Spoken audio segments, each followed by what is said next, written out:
Good afternoon. Well, on behalf of myself and your brother and sister firefighters here on San Diego Fire Rescue, welcome to San Diego. I'd like to thank all of you for choosing to hold your 50th biennial convention in America's finest city. I can tell you that as a 27-year proud member of this organization, and now as a member of the IAFF, I'm a longtime advocate of close working relationships between management and labor.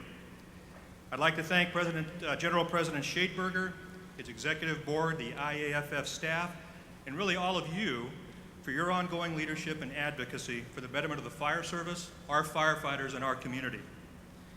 I'd also like to acknowledge the leadership of Local 145 President Frank DeClercq and his board for their efforts to make your stay here in San Diego a productive one and an enjoyable one.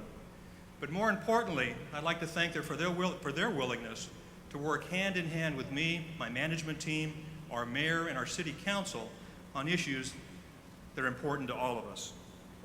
I really do believe that all of your collective efforts to develop and maintain sound working relationships with the fire chiefs, elected officials, policymakers, and decision shapers in your communities have never been more important than they are today.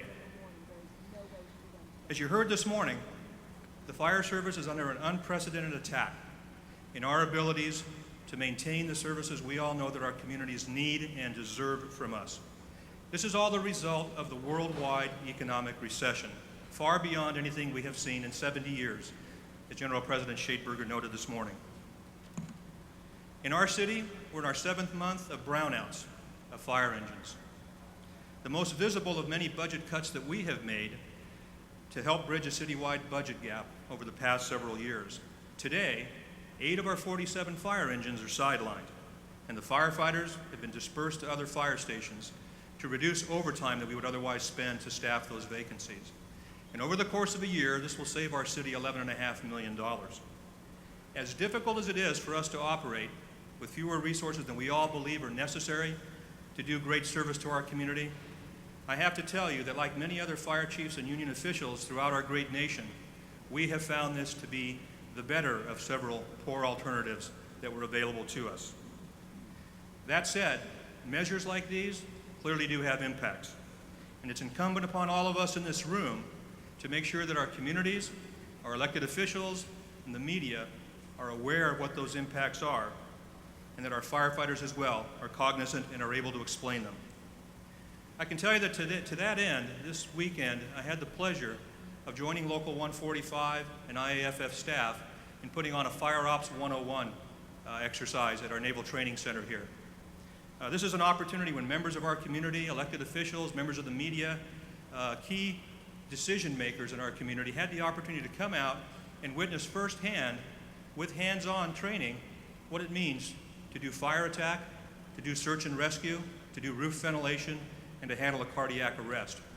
Now, I had the pleasure of being there all day and talking with many of these participants as they were doing this. And to a person, I will tell you, they told me that they had no idea how physically difficult our jobs were or how much coordination and teamwork was required to make things work out. They, to a person, walked away with a greater understanding. Working alongside them throughout that were members of Local 145 who volunteered their time to patiently answer questions, guide these folks through these operations, and make sure that their perspectives were forever changed, and I know to a person that they were.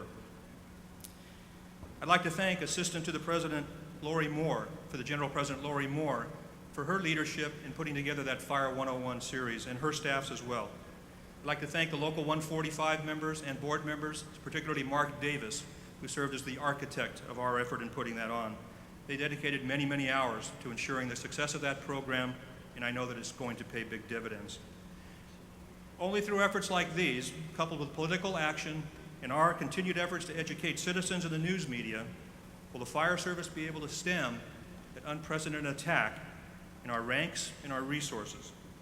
Only through continued dedication to our mission and our steadfast insistence upon providing the best service possible to all we have sworn an oath to protect will we be able to maintain the public's trust and support. I commend General President Schaetberger, his board and staff for their leadership of this esteemed organization and on many of the issues that affect us all, from the Wellness Initiative to adjustments to the SAFER Grant to more recently the the groundbreaking in this study. They have been on the forefront of these battles for us. I wish the IAFF continued success as it now provides leadership to help us address some of the most difficult challenges our profession has ever faced. And at this point, I'd like to acknowledge a couple of people who I did not think would be here today. I was surprised to find them here, very pleasantly surprised to find them.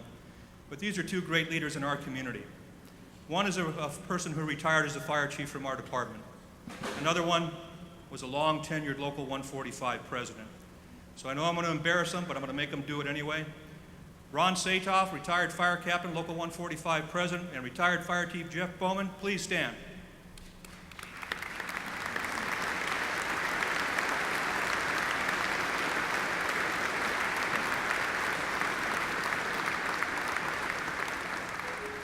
These folks taught me a lot about what it meant to effectively do business and work as a collaborative team. They're both mentors, they're supporters, and I'm pleased to call them my friends, so thank you for being here today. Now, I know a lot of you have got a lot of business to attend to, and I'm going to keep my comments short here, but I do hope you take a few moments to have some fun while you're in San Diego. I'm sure many of you have already discovered that a few short steps away from the hotels are the Gaslamp District and Seaport, and they offer some of the finest restaurants and entertainment San Diego has to offer. A little further out, you'll find the world-renowned San Diego Zoo, SeaWorld, and of course our beaches. So please go out there, spend lots of money. We need your tax receipts.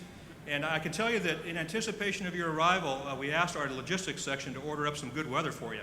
And they came through in spades.